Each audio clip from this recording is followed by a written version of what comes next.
আসসালামু আলাইকুম সুপ্রিয় দর্শক, চলে আসলাম আজকের আরো একটি খুবই গুরুত্বপূর্ণ আবহাওয়ার আপডেট নিয়ে। আজ 16ই সেপ্টেম্বর সোমবার। কেমন থাকতে পারে আগামী 24 ঘন্টার আবহাওয়া?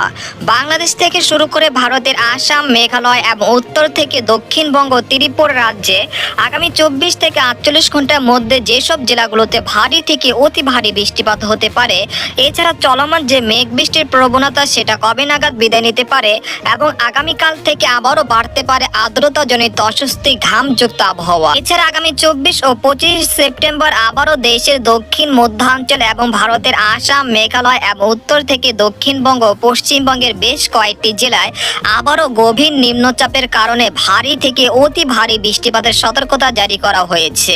এছাড়া আগামী দিনে বঙ্গোপসাগরে কোনো নিম্নচাপ বা ঘূর্ণিঝড়ের আশঙ্কা রয়েছে কিনা সে বিষয়ে বিস্তারিত জানতে হলে ভিডিওটি প্রথম থেকে শেষ পর্যন্ত দেখতে থাকুন। আর আপনি কোন জেলা থেকে আমাদের আবহাওয়ার খবরটি দেখছেন অবশ্যই আপনার জেলার নামটি আমাদের কমেন্ট বক্সে জানিয়ে দিবেন। আর সবার আগে সবার প্রথম সঠিক আবহাওয়ার খবর জানতে আমাদের চ্যানেলটিকে সাবস্ক্রাইব করে রাখুন। এবার জেনে নেওয়া যাক এক নজরে।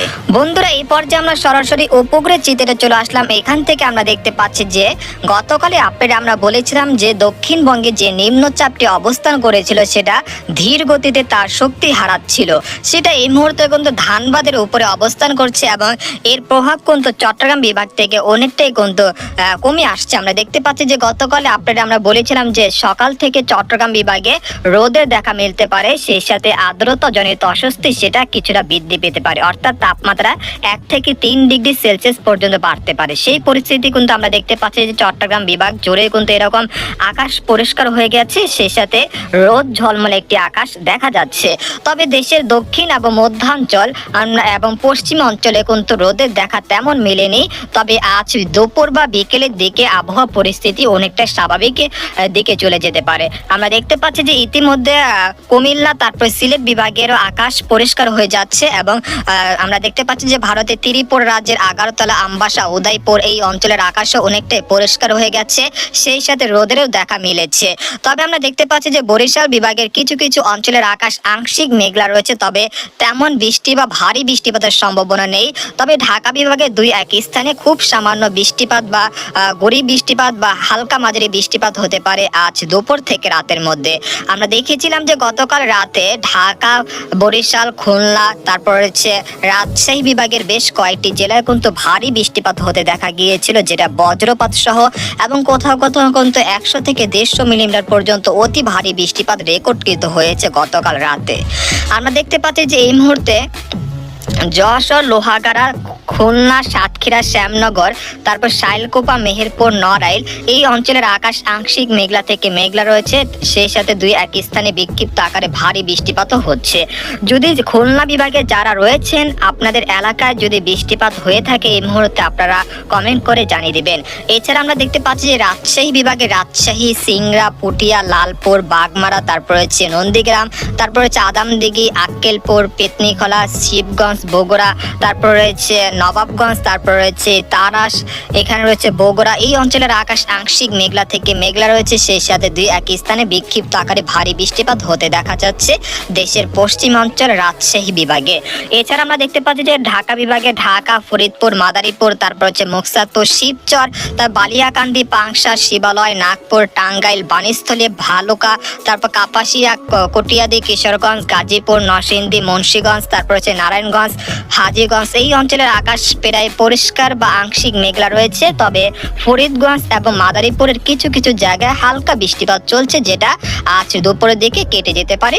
এরপর বিকেল থেকে আবহাওয়া পরিস্থিতি স্বাভাবিক হয়ে আসতে পারে ইনশাল্লাহ।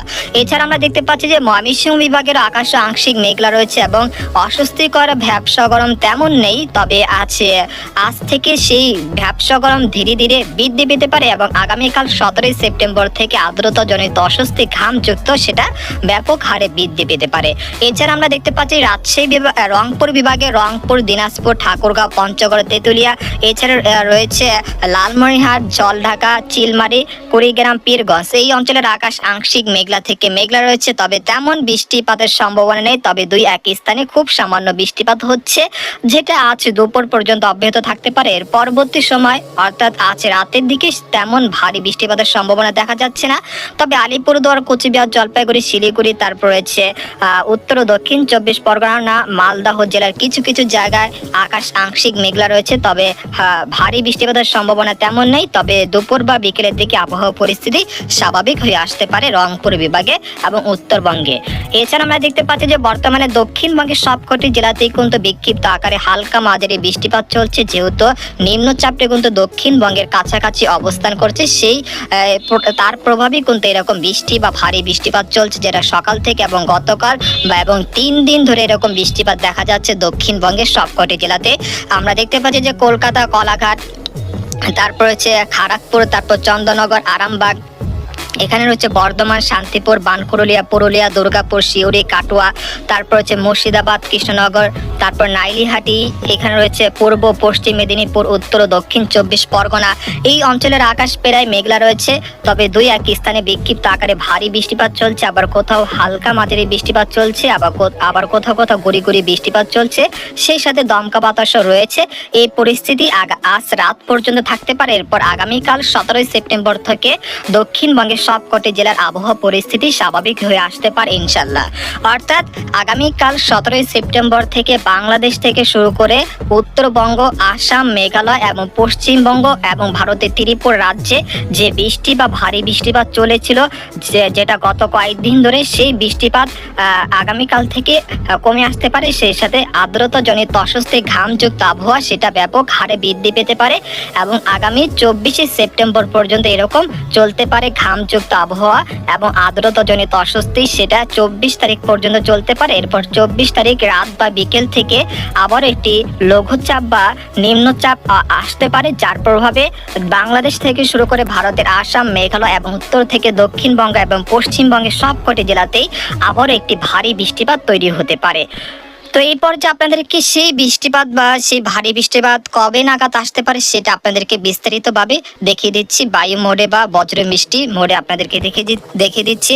আমরা দেখতে পাচ্ছি যে আজ 16 সেপ্টেম্বর দেশের পশ্চিম অঞ্চলে বৃষ্টিপাতের সম্ভাবনা থাকছে। এরপর আগামী 24 সেপ্টেম্বর সেই নিম্নচাপটি সেটি কোথা থেকে আসতে পারে সেটা আপনাদেরকে দেখিয়ে দিচ্ছি। আমরা দেখতে পাচ্ছি যে চীনা সাগরে একটি নিম্নচাপ তৈরি হতে পারে আগামী 19 সেপ্টেম্বর বৃহস্পতিবার।